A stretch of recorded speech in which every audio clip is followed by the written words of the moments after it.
Hi, welcome back to my channel. This is Yashasvini Lokesh. ಇವತ್ತು ನಾನು ಫಂಕ್ಷನ್ಗೆ ರೆಡಿ ಆಗ್ತಾ ಇದ್ದೀನಿ. ಸೊ ನಿಮಗೂ ಕೂಡ ತೋರಿಸೋಣ ಅಂತ ನಾನು ಯಾವ ರೀತಿ ರೆಡಿ ಆಗ್ತೀನಿ ಅಂತ. ಫಸ್ಟ್ ಬಂದು ನಾನು ಟೋನರ್ನ ಅಪ್ಲೈ ಮಾಡ್ತಾ ಇದ್ದೀನಿ. ಈ ಟೋನರ್ ಬಗ್ಗೆ ನಾನು ಮುಂಚೆನೇ ನಿಮಗೆ ಹೇಳಿದ್ದೀನಿ. ಸೊ ನೀವು ಯಾವಾಗಲೂ ಅಷ್ಟೇ ಮೇಕಪ್ ಮಾಡೋದಕ್ಕಿಂತ ಮುಂಚೆ ಫೇಸ್ಗೆ ಟೋನರ್ನ ಅಪ್ಲೈ ಮಾಡಬೇಕು. ಅದು ಫೇಸಲ್ಲಿ ಫುಲ್ಲು ಅಬ್ಸರ್ವ್ ಆಗಲಿ. ಸೊ ಇವಾಗ ನಾನು ಲಿಪ್ಗೆ ಲಿಪ್ ಬಾಮ್ ತೊಗೊತಾ ಇದ್ದೀನಿ. ಇದು ಕೆಫೆನೋ ಲಿಪ್ ಬಾಮ್. ಇದ್ರೂ ಕೂಡ ನಾನು ಆಲ್ರೆಡಿ ನಿಮಗೆ ಮುಂಚೆನೇ ಹೇಳಿದ್ದೀನಿ. ಸೊ ನೀವು ಲಿಪ್ಸ್ಟಿಕ್ಕೆಲ್ಲ ಹಾಕೋದಕ್ಕಿಂತ ಮುಂಚೆ ಲಿಪ್ ಕೇರ್ ಯೂಸ್ ಮಾಡೋದು ಯೂಸ್ಫುಲ್. ಸೊ ನೆಕ್ಸ್ಟು ನಾನು ಮಾಯಿಶ್ಚರೈಸರ್ ಅಪ್ಲೈ ಮಾಡ್ತಾ ಇದ್ದೀನಿ. ಮಾಯಿಶ್ಚರೈಸರ್ ಇಲ್ಲಿ ನಾನು ಪಾಂಡ್ಸ್ ತೊಗೊಂಡಿದ್ದೀನಿ. ಆದಷ್ಟು ಜೆಲ್ ಟೈಪ್ ತೊಗೊಳ್ಳಿ, ಫೇಸಲ್ಲಿ ಬೇಗ ಅಬ್ಸರ್ವ್ ಆಗುತ್ತೆ, ಹಾಗೆ ಮೇಕಪ್ ಕೂಡ ನೀಟಿಗೆ ಕೂರುತ್ತೆ. ನೆಕ್ಸ್ಟ್ ಬಂದು ಪ್ರೈಮರ್ ನಾನು ಇನ್ಸೈಟ್ ಅವ್ರದ್ದು ಪ್ರೈಮರ್ ತೊಗೊಂಡಿದ್ದೀನಿ. ಇದು 3-in-1 ಪ್ರೈಮರ್. ಸೊ ನಿಮ್ಮ ಫೇಸಲ್ಲಿ ಪೋರ್ಸ್ ಇದ್ದರೆ, ಪಿಂಪಲ್ಸ್ ಇದ್ದರೆ, ಅನ್ಇವನ್ ಸ್ಕಿನ್ ಟೋನ್ ಇದ್ದರೆ ಇದನ್ನೆಲ್ಲ ನೀಟಿಗೆ ಸರಿ ಮಾಡೋದಕ್ಕೋಸ್ಕರ ಈ ಪ್ರೈಮರ್ನ ನಾನು ಯೂಸ್ ಮಾಡ್ತಾ ಇದ್ದೀನಿ. ಹಾಗೆ ಫೌಂಡೇಶನ್ ಕೂಡ ನೀಟಿಗೆ ಸೆಟ್ ಆಗೋದಕ್ಕೋಸ್ಕರ ಈ ಪ್ರೈಮರ್ನ ನಾನು ಅಪ್ಲೈ ಮಾಡ್ತಾ ಇದ್ದೀನಿ. ಫೇಸೆಲ್ಲ ಫುಲ್ಲು ಅಪ್ಲೈ ಮಾಡಿದ್ಮೇಲೆ ನೆಕ್ಸ್ಟ್ ಬಂದು ನಾನು ಇನ್ಸೈಟ್ ಅವ್ರದ್ದು ಕಲರ್ ಕರೆಕ್ಟರ್ ತೊಗೊತಾ ಇದ್ದೀನಿ. ನಿಮಗೇನಾದ್ರು ಕಣ್ಣಿನ ಕೆಳಗಡೆ ಡಾರ್ಕ್ ಸರ್ಕಲ್ಸ್ ಇದ್ದರೆ, ಪಿಗ್ಮೆಂಟೇಷನ್ ಇದ್ದರೆ, ಸೊ ಅಥವಾ ಪಿಂಪಲ್ಸ್ ಇದ್ದರೆ ಇದನ್ನು ಯೂಸ್ ಮಾಡ್ಕೊಂಡು ಅದನ್ನು ಕರೆಕ್ಟ್ ಮಾಡ್ಕೋಬಹುದು. ಮೇಕಪ್ ಮಾಡೋದಕ್ಕಿಂತ ಮುಂಚೆ ಈ ಕಲರ್ ಕರೆಕ್ಟರ್ ಯೂಸ್ ಮಾಡೋದ್ರಿಂದ ಫೇಸಲ್ಲಿ ಯಾವುದೇ ರೀತಿಯಾದ ಅನ್ಇವನ್ ಸ್ಕಿನ್ ಟೋನ್ ಇದ್ದರೆ ಅದು ಹೋಗುತ್ತೆ, ಹಾಗೆ ಮೇಕಪ್ ಕೂಡ ನೀಟಾಗಿ ಕಾಣಿಸುತ್ತೆ. ಸ್ವಲ್ಪ ಹೊತ್ತಾದಮೇಲೆ ಮೇಕಪ್ಪು ಗ್ರೀಸಿಯಾಗಿ ಕಾಣೋದು ಇಲ್ಲ ಬ್ಲ್ಯಾಕಾಗಿ ಕಾಣೋದು ಈ ಕಲರ್ ಕರೆಕ್ಟರಿಂದ ಅವಾಯ್ಡ್ ಆಗುತ್ತೆ. ನಾನು ಗ್ರೀನ್ ಕಲರ್ ಕರೆಕ್ಟರ್ನ ನನಗೆ 2-3 ಪಿಂಪಲ್ಸ್ ಆಗಿತ್ತು. ಸೊ ಅದನ್ನು ಕವರ್ ಮಾಡೋದಕ್ಕೋಸ್ಕರ ಯೂಸ್ ಮಾಡ್ತಾ ಇದ್ದೀನಿ. ಹಾಗೆ ನಿಮಗೆ ಪಿಂಪಲ್ಸಿಂದ ಮಾರ್ಕ್ ಆಗಿರುತ್ತಲ್ಲ, ಅದನ್ನು ಕೂಡ ಸರಿ ಮಾಡ್ಕೋಬೋದು ಈ ಗ್ರೀನ್ ಕಲರಿಂದ. ಸೊ ನಾನು ಆರೆಂಜ್ ಕಲರ್ ಕರೆಕ್ಟರ್ ಮತ್ತು ಗ್ರೀನ್ ಕಲರ್ ಕರೆಕ್ಟರ್ ಎರಡೂ ಯೂಸ್ ಮಾಡ್ತಾ ಇದ್ದೀನಿ. ಅದನ್ನು ನಾನು ಬ್ಯೂಟಿ ಬ್ಲೆಂಡರಿಂದ ಬ್ಲೆಂಡ್ ಮಾಡ್ಕೋತಾ ಇದ್ದೀನಿ, ಬ್ರಷಿಂದ ಅಲ್ಲ. ಸೊ ಬ್ರಷು ಏನಾಗುತ್ತೆ ಫೇಸ್ ಫುಲ್ಲು ಅದು ಸ್ಪ್ರೆಡ್ ಆಗೋದ್ರಿಂದ ನಾನು ಬ್ಯೂಟಿ ಬ್ಲೆಂಡರಿಂದ ಬ್ಲೆಂಡ್ ಮಾಡ್ಕೋತಾ ಇದ್ದೀನಿ. ಫಸ್ಟು ನಾನು ಕಣ್ಣಿನ ಹತ್ರ ಬ್ಲೆಂಡ್ ಮಾಡ್ಕೊಂಡು ಆಮೇಲೆ ಚೀಕ್ ಹತ್ರ ಬ್ಲೆಂಡ್ ಮಾಡ್ಕೋತೀನಿ. ಸೊ ನೀವು ಅದು ನೋಡ್ಕೋಬೇಕು, ಬ್ಲೆಂಡ್ ಮಾಡಬೇಕಾದ್ರೆ ಹಾಗೆ ಉಳ್ಕೋಬಾರ್ದು, ಅದು ಸ್ಕಿನ್ನಲ್ಲಿ ಅಬ್ಸರ್ವ್ ಆಗಬೇಕು.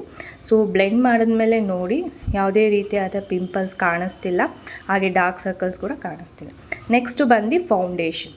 ನಾನಿಲ್ಲಿ ಸಿಂಪಲ್ ಮೇಕಪ್ ಲುಕ್ ತೊಗೊಂಡಿರೋದ್ರಿಂದ CC ಕ್ರೀಮೇ ಯೂಸ್ ಮಾಡ್ತಾ ಇದ್ದೀನಿ. ನಿಮಗೆ ಬೇಕಾದರೆ ಫೌಂಡೇಶನ್ನೇ ಯೂಸ್ ಮಾಡ್ಬೋದು. ನನಗೆ ಸ್ಯಾರಿಗೆ ಸಿಂಪಲಾಗಿ ಬೇಕಿತ್ತು, ಹಾಗಾಗಿ ಇದನ್ನೇ ತೊಗೊಂಡಿದ್ದೀನಿ. ಇದು ಕೂಡ ಫಿನಿಶಿಂಗ್ ಚೆನ್ನಾಗಿ ಕೊಡುತ್ತೆ, ಯಾವುದೇ ರೀತಿಯಾದ ಪ್ಯಾಚಿ ಕೊಡಲ್ಲ. ಸೊ ನಾನು ಇದನ್ನು ಬ್ರಷಲ್ಲಿ ಬ್ಲೆಂಡ್ ಮಾಡ್ಕೋತಾ ಇದ್ದೀನಿ. ಫಸ್ಟು ಫಿಂಗರಲ್ಲಿ ಸ್ಪ್ರೆಡ್ ಮಾಡಿ ಆಮೇಲೆ ಬ್ರಷಲ್ಲಿ ಬ್ಲೆಂಡ್ ಮಾಡಿಕೊಂಡೆ. ಸೊ ನೀವು ಬ್ಲೆಂಡ್ ಮಾಡ್ಕೋಬೇಕಾದ್ರೆ ಒಂದು ಸೈಡಿಂದ ನೀಟಿಗೆ ಬ್ಲೆಂಡ್ ಮಾಡ್ಕೊಂಬನ್ನಿ, ಇಲ್ಲಾಂದರೆ ಅಲ್ಲಲ್ಲಿ ಪ್ಯಾಚಿ ಉಳ್ಕೊಳ್ಳುತ್ತೆ. ಆಮೇಲೆ ನೀವು ನೆಕ್ಸ್ಟ್ ಸ್ಟೆಪ್ ಮಾಡೋದಕ್ಕಿಂತ ಮುಂಚೆ ನೋಡ್ಕೊಳ್ಳಿ, ಅದು ಸ್ವಲ್ಪ ಬೂದಿಯಾಗಿ ಕಾಣುತ್ತೆ. ಇವನ್ ಆಗಿ ಫೇಸ್ ಫುಲ್ಲು ಸ್ಪ್ರೆಡ್ ಆದ್ರೇ ನಿಮ್ಮ ಮೇಕಪ್ಪು ಒಂದು 1/2 ಅವರ್ ಆದಮೇಲೆ ನೀಟಿಗೆ ಕಾಣಿಸೋದು, ಇಲ್ಲಾಂದರೆ ಫುಲ್ಲು ಫೇಸೆಲ್ಲ ಬೂದಿ ಥರ ಕಾಣಿಸುತ್ತೆ. ನೆಕ್ಸ್ಟ್ ಬಂದು ನಾನು ಕಾಂಪ್ಯಾಕ್ಟ್ ಪೌಡರಿಂದ ಸೆಟ್ ಮಾಡ್ಕೊತಾ ಇದ್ದೀನಿ. ಇದಕ್ಕೆ ನಾನು ಮೆಬಿಲಿನ್ ಫಿಟ್ ಮಿ ಅವ್ರದ್ದು ಕಾಂಪ್ಯಾಕ್ಟ್ ಪೌಡರ್ ನನ್ನ ಸ್ಕಿನ್ ಟೋನ್ ಕಲರ್ನು ನೋಡ್ಕೊಂಡು ನಾನು ಅಪ್ಲೈ ಮಾಡ್ತಾ ಇದ್ದೀನಿ. ಪೌಡರು ಅಷ್ಟೇ ತುಂಬ ಜಾಸ್ತಿ ಅಪ್ಲೈ ಮಾಡಬೇಡಿ, ಎಷ್ಟು ಬೇಕೋ ಅಷ್ಟು ಅಪ್ಲೈ ಮಾಡಿ. ಇಷ್ಟು ಆದಮೇಲೆ ಇದು ಮೇಕಪ್ ಫಿಕ್ಸರ್ ತೊಗೊಂಡು ನಾನು ಸ್ಪ್ರೇ ಮಾಡ್ಕೋತಾ ಇದ್ದೀನಿ. ಇದು ನಾನು ಸ್ವಿಸ್ ಬ್ಯೂಟಿ ಅವ್ರದ್ದು ತೊಗೊಂಡಿದ್ದೀನಿ. ಸೊ ಈ ಸ್ಟೆಪ್ನ ನೀವು ಮಿಸ್ ಮಾಡಬೇಡಿ, ಯಾಕೆಂದರೆ ಫೌಂಡೇಶನ್ ಮತ್ತು ಪೌಡರ್ ಆದಮೇಲೆ ಈ ಸ್ಟೆಪ್ನ ಫಾಲೋ ಅಪ್ ಮಾಡಿ. ನೆಕ್ಸ್ಟು ನಾನು ಐಬ್ರೋಸ್ಗೆ ಒಂದು ಲೈಟ್ ಕಲರ್ ಬ್ರೌನ್ ತೊಗೊಂಡು ಫಿಲಪ್ ಮಾಡ್ಕೊತಾ ಇದ್ದೀನಿ. ನಾನಿಲ್ಲಿ ಯಾವುದೇ ರೀತಿಯಾದ ಹೈಲೈಟ್ ಕೊಡ್ತಾ ಇಲ್ಲ, ಜಸ್ಟ್ ಫಿಲ್ಲಿಂಗ್ ದ ಐಬ್ರೋಸ್. ಯಾಕೆ ಅಂದರೆ ನನಗೆ ಡಾರ್ಕಾಗಿ ಬೇಡ, ಲೈಟಾಗಿದ್ದರೆ ಸಾಕು. ಹಾಗಾಗಿ ಐಬ್ರೋಸ್ಗೆ ಜಸ್ಟ್ ಆ ಶೇಪ್ ಏನಿದೆ ಅದಕ್ಕೇ ಫಿಲ್ ಮಾಡ್ತಾ ಇದ್ದೀನಿ. ಐಬ್ರೋಸ್ ಆದಮೇಲೆ ನಾನು ನೆಕ್ಸ್ಟು ಐ ಮೇಕಪ್ಗೆ ಹೋಗ್ತೀನಿ. ನಾನು ಇದರಲ್ಲಿ ನ್ಯೂಡ್ ಅವ್ರದ್ದು ತೊಗೊಂಡಿದ್ದೀನಿ. ನನ್ನ ಸ್ಯಾರಿ ಬಂದು ಮೆರೂನ್ ವಿತ್ ಬ್ರೌನ್ ಕಾಂಬಿನೇಷನ್ ಇರೋದ್ರಿಂದ ಫಸ್ಟು ಬೇಸ್ನ ನಾನು ಸ್ವಲ್ಪ ಮೆರೂನ್ ತೊಗೊತಾ ಇದ್ದೀನಿ.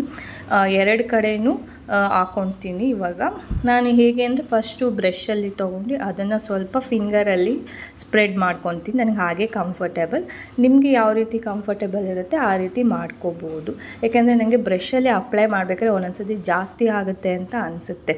ಸೊ ನಾನು ಫಿಂಗರಲ್ಲಿ ಸ್ಪ್ರೆಡ್ ಮಾಡೋದ್ರಿಂದ ನನಗೆ ಅದು ಇವನ್ ಆಗಿ ಐ ಲಿಡ್ಸ್ ಮೇಲೆ ನೀಟಿಗೆ ಸ್ಪ್ರೆಡ್ ಆಗ್ತಿದೆ ಅಂತ ಗೊತ್ತಾಗುತ್ತೆ. ಅದನ್ನೇ ಅಂಡರ್ ಐಗೂ ಕೂಡ ನಾನು ಅಪ್ಲೈ ಮಾಡ್ತಾಯಿದ್ದೀನಿ ಮೆರೂನ್ ಕಲರ್ ಬೇಸ್ ಕಲರ್ ಆಗಿ. ನೀವು ಯಾವಾಗಲೂ ಬೇಸ್ ಕಲರ್ ಐಗೆ ಯಾವ್ದು ತೊಗೊಳ್ತೀರ ಐ ಶ್ಯಾಡೋ ಅದನ್ನೇ ಆ ಕೆಳಗಡೆ ಹೈಲೈಟ್ಸ್ಗೆ ಅಪ್ಲೈ ಮಾಡೋದ್ರಿಂದ ಹೈಲೈಟ್ ಆಗಿ ಕಾಣಿಸುತ್ತೆ. ಸೊ ಇವಾಗ ನಾನು 2 ಕಣ್ಣಿಗೂ ಬೇಸ್ ಅಪ್ಲೈ ಮಾಡಿದ್ದೀನಿ. ನೆಕ್ಸ್ಟ್ ಇವಾಗ ನಾನು ಕಣ್ಣಿಗೆ ಹೈಲೈಟ್ ಮಾಡ್ತಾ ಅಂದರೆ ಇವಾಗ ಬೇಸ್ ಕಲರ್ ಹಾಕಿದ್ದೀನಲ್ಲ ಅದಕ್ಕೆ ಲೈಟಾಗಿ ನಾನು ಲೈಟ್ ಗೋಲ್ಡ್ ಕಲರ್ ಅಪ್ಲೈ ಮಾಡ್ತಾಯಿದ್ದೀನಿ. ಸೊ ಜಸ್ಟ್ ಐ ಶ್ಯಾಡೋ ನಾನು ಸಿಂಪಲಾಗಿ ಯೂಸ್ ಮಾಡ್ತಾಯಿದ್ದೀನಿ. ಮೆರೂನ್ ಕಲರ್ನ ನಾನು ಬೇಸ್ ಕಲರಾಗಿ ಯೂಸ್ ಮಾಡಿ ಅದಕ್ಕೆ ಗೋಲ್ಡನ್ ಕಲರ್ ಹೈಲೈಟ್ ಕೊಡ್ತಾಯಿದ್ದೀನಿ. ಇಷ್ಟೇ ಸಿಂಪಲ್ ಆಗಿರಬೇಕು. ಇದೇ ಹೈಲೈಟಾಗಿ ಕೂಡ ಕಾಣಿಸುತ್ತೆ. ನಿಮಗೆ ಬೇಕು ಅಂದರೆ ಒಂದು ಸ್ವಲ್ಪ ಡಾರ್ಕ್ ಕೂಡ ಮಾಡ್ಕೋಬೋದು. ಸೊ ನಾನು ಫಿಂಗರಲ್ಲೇ ಅಪ್ಲೈ ಮಾಡ್ತೀನಿ. ಯಾಕೆಂದರೆ ಗೋಲ್ಡ್ ಕಲರ್ ಜಾಸ್ತಿ ಆದರೆ ತುಂಬ ಜಾಸ್ತಿ ಥರ ಕಾಣಿಸುತ್ತೆ, ಚೆನ್ನಾಗಿ ಕಾಣಲ್ಲ ಅಂದ್ಬಿಟ್ಟು ನಾನು ಫಿಂಗರಲ್ಲೇ ಆದಷ್ಟು ಬ್ಲೆಂಡ್ ಮಾಡ್ಕೊತೀನಿ ಐ ಶ್ಯಾಡೋಸ್ನ. ನಂಗೆ ಅದರಲ್ಲೇ ಕಂಫರ್ಟೇಬಲ್. ನಿಮಗೆ ಬ್ರಷಸಲ್ಲಿ ಕಂಫರ್ಟೇಬಲ್ ಅಂದರೆ ಹಾಗೆ ಯೂಸ್ ಮಾಡ್ಕೋಬೋದು. ನೋಡಿ ಈ ಥರ ಕಾಣಿಸ್ತಾ ಇದೆ ನನ್ನದು ಐ ಶ್ಯಾಡೋ.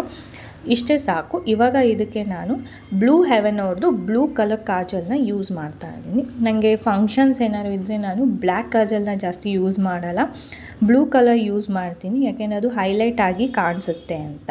ಸೊ ನಾನು 2 ಕಣ್ಣಿಗೂ ಬ್ಲೂ ಕಲರ್ನ ಅಪ್ಲೈ ಮಾಡ್ತಾಯಿದ್ದೀನಿ ಕಾಜಲ್. ಇದು ಸ್ಮರ್ಜ್ ಫ್ರೀ, ಯಾವುದೇ ರೀತಿಯಾದ ಸ್ಮರ್ಜ್ ಆಗಲ್ಲ. ಸೊ ಹಾಗಾಗಿ ಇದನ್ನು ಯೂಸ್ ಮಾಡ್ತಾಯಿದ್ದೀನಿ ಬ್ಲೂ ಹೆವೆನ್. ನೆಕ್ಸ್ಟ್ ಬಂದು ಮೆಬೆಲಿನ್ ಐಲೈನರ್.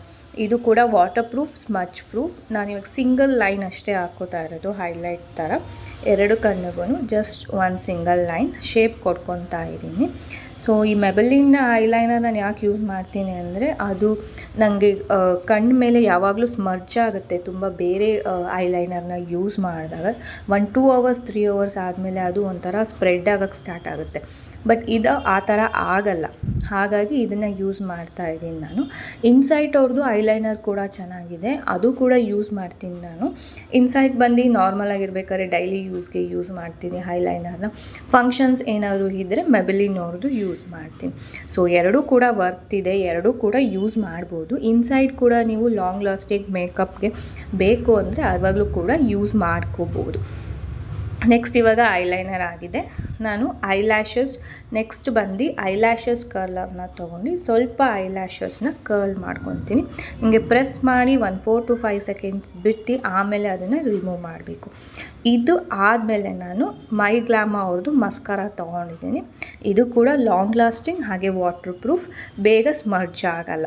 ನಾನು ಐಲ್ಯಾಶಸ್ ಎಲ್ಲ ಯೂಸ್ ಮಾಡಲ್ಲ. ಸಿಂಪಲ್ ಫಂಕ್ಷನ್ಸ್ಗೆ ಅಥವಾ ಸಿಂಪಲಾಗಿ ರೆಡಿ ಆಗಬೇಕು ಅಂದರೆ ಜಸ್ಟ್ ಐಲ್ಯಾಶಸ್ಗೆ ನಾನು ಮಸ್ಕರ ಅಪ್ಲೈ ಮಾಡಿ ಬಿಟ್ಬಿಡ್ತೀನಿ. ಸೊ ಅದೇ ಚೆನ್ನಾಗಿ ಕಾಣಿಸುತ್ತೆ ಹೈಲೈಟ್ ಆಗಿ. ನೆಕ್ಸ್ಟು ನಾನು ಬ್ಲಷ್ ಅಪ್ಲೈ ಮಾಡ್ತೀನಿ. ನಾನು ಶುಗರ್ ಅವ್ರದ್ದೇ ಬ್ಲಷ್ ಯಾವಾಗಲೂ ಯೂಸ್ ಮಾಡೋದು, ಅದೇ ನನಗೆ ಕಂಫರ್ಟೇಬಲ್ ಮತ್ತು ನನಗೆ ಅದು ನನ್ನ ಸ್ಕಿನ್ ಟೋನ್ಗೆ ಜಾಸ್ತಿ ಅಂತಲೂ ಅನಿಸಲ್ಲ. ಸೊ ನಾನು ಬ್ಲಷ್ನ ಬ್ಯೂಟಿ ಬ್ಲೆಂಡರಲ್ಲಿ ಬ್ಲಷ್ ಮಾಡ್ಕೊತಾ ಇದ್ದೀನಿ. ಯಾಕೆಂದರೆ ಅದು ನನಗೆ ಅದು ಜಾಸ್ತಿ ಅಂತ ಅನಿಸ್ಬಿಡುತ್ತೆ ಒಂದೊಂದು ಸತಿ ಬ್ರಷಲ್ಲಿ ಅಪ್ಲೈ ಮಾಡಬೇಕಾದ್ರೆ. ಬಟ್ ಬ್ಯೂಟಿ ಬ್ಲೆಂಡರಲ್ಲಿ ಏನಾಗುತ್ತೆ, ನಿಮಗೆ ಎಲ್ಲಿ ಜಾಸ್ತಿ ಅನಿಸುತ್ತೋ ಅಲ್ಲಿ ಅದನ್ನು ರಿಮೂವ್ ಮಾಡಿಕೊಂಡು ಬರ್ಬೋದು, ಹಾಗೆ ಟ್ಯಾಪ್ ಮಾಡ್ಕೊಂಡು. ಸೊ ನಾನಿವಾಗ ಬ್ಲಷ್ ಅಪ್ಲೈ ಮಾಡಿ ಆಗಿದೆ. ನೀವು ಬೇಕಾದ್ರೂ ಟ್ರೈ ಮಾಡ್ಬೋದು ಬ್ಯೂಟಿ ಬ್ಲೆಂಡರಲ್ಲಿ. ನಾನು ಬ್ಯೂಟಿ ಬ್ಲೆಂಡರಲ್ಲೇ ಅಪ್ಲೈ ಮಾಡೋದು. ನೆಕ್ಸ್ಟ್ ಬಂದು ಫೇಸ್ ಹೈಲೈಟರ್ ಗೊತ್ತಲ್ಲ. ಸೊ ನೀವು ಬ್ಲಷ್ ಎಲ್ಲ ಹಾಕಿರ್ತೀರ ಅದ್ರ ಮೇಲೆ ಅಪ್ಲೈ ಮಾಡಬೇಕು, ಬ್ಲಷ್ ಇರೋ ಜಾಗದಲ್ಲಿ ಅಪ್ಲೈ ಮಾಡಬೇಕು. ಚೀಕ್ ಆಫ್ ದ ಆ್ಯಪಲ್ ಅಂತಾರಲ್ಲ ಅಲ್ಲಿ ಜಾಸ್ತಿ ಅಪ್ಲೈ ಮಾಡಬೇಡಿ, ಮೇಲ್ಗಡೆ ಅಪ್ಲೈ ಮಾಡಿ. ಅದನ್ನು ಎಕ್ಸ್ಟ್ರಾ ಉಳಿದಿರೋದು ಮಾತ್ರ ಕೆಳಗಡೆ ಸ್ಪ್ರೆಡ್ ಮಾಡ್ಕೊಳ್ಳಿ. ನಾನು ಫಸ್ಟು ಮೇಲ್ಗಡೆ ಹೈಲೈಟ್ ಮಾಡಿ ಆಮೇಲೆ ಅದನ್ನು ಸ್ಪ್ರೆಡ್ ಮಾಡ್ಕೊತೀನಿ. ಆಮೇಲೆ ನಿಮ್ಗೆ ಎಲ್ಲೆಲ್ಲಿ ಹೈಲೈಟ್ ಬೇಕು, ನೋಸು ಮತ್ತು ಕಣ್ಣಿನ ಎಡ್ಜಲ್ಲಿ ಅಲ್ಲಿ ಇದೆಲ್ಲ ಆದಮೇಲೆ ನಾನು ಮತ್ತೆ ಮೇಕಪ್ ಫಿಕ್ಸರ್ ತೊಗೊಂಡು ಫುಲ್ ಫೇಸ್ನ ಸೆಟ್ ಮಾಡ್ಕೊತಾ ಇದ್ದೀನಿ. ಫುಲ್ ಫೇಸ್ ಸೆಟ್ ಆದ್ರೇ ನಿಮ್ಮ ಮೇಕಪ್ ಲಾಂಗ್ ಲಾಸ್ಟಿಂಗ್ ಆಗೋದು, ಹಾಗೆ ಫೇಸಲ್ಲಿ ಹಾಗೆ ಸ್ಮರ್ಜ್ ಪ್ರೂಫಾಗಿ ಇರುತ್ತೆ. ನೆಕ್ಸ್ಟ್ ನಾನು ಲಿಪ್ಸ್ಟಿಕ್ ಅಪ್ಲೈ ಮಾಡ್ತಾಯಿದ್ದೀನಿ. ನಾನು ಇಲ್ಲಿ ಯಾವುದೇ ರೀತಿಯಾದ ಲಿಪ್ ಲೈನರ್ನ ಯೂಸ್ ಮಾಡಿಲ್ಲ, ಜಸ್ಟ್ ಹಾಗೆ ಲಿಪ್ಸ್ಟಿಕ್ ಯೂಸ್ ಮಾಡ್ತಾಯಿದ್ದೀನಿ. ರೆಡ್ ಕಲರ್ ಎಲಿ ಅವ್ರದ್ದು ಲಿಪ್ಸ್ಟಿಕ್. ಸೊ ಇವಾಗ ನಾನು ಪೂರ್ತಿ ಮೇಕಪ್ ಆಗಿದೆ, ಸ್ಯಾರಿ ಹಾಕ್ಕೊಂಡು ಬರ್ತೀನಿ. ಇವಾಗ ನಾನು ರೆಡಿ ಆಗಿದ್ದೀನಿ. ಸಿಂಪಲ್ಲಾಗಿ ಆರ್ನಮೆಂಟ್ಸ್ ಹಾಕ್ಕೊಂಡು ಬ್ಯಾಂಗಲ್ಸ್ ಹಾಕ್ಕೊಂಡು ರೆಡಿ ಆಗಿದ್ದೀನಿ. ನೋಡಿ, ನೀವು ಮೇಕಪ್ ಮಾಡ್ಕೊಂಡಾದಮೇಲೆ ನೀವು ಸ್ಯಾರಿ ಹಾಕ್ಕೊಳ್ಳಿ, ಆವಾಗ ಮೇಕಪ್ ನೀಟಿಗೆ ಸೆಟ್ ಆಗೋಕ್ಕೆ ಟೈಮ್ ಸಿಗುತ್ತೆ. ಸೊ ಐ ಶ್ಯಾಡೋ ಎಲ್ಲ ಎಷ್ಟು ಚೆನ್ನಾಗಿ ಕಾಣಿಸ್ತದೆ. ಇಷ್ಟು ಸಿಂಪಲ್ಲಾಗಿ ರೆಡಿ ಆದರೆ ಸಾಕು. ಈ ವಿಡಿಯೋ ನಿಮಗೆ ಇಷ್ಟ ಆಗಿದರೆ ಲೈಕ್ ಮಾಡೋದನ್ನ ಮರಿಬೇಡಿ. ಹಾಗೆ ನನ್ನ ಚಾನಲ್ಗೆ ಸಬ್ಸ್ಕ್ರೈಬ್ ಆಗಿ.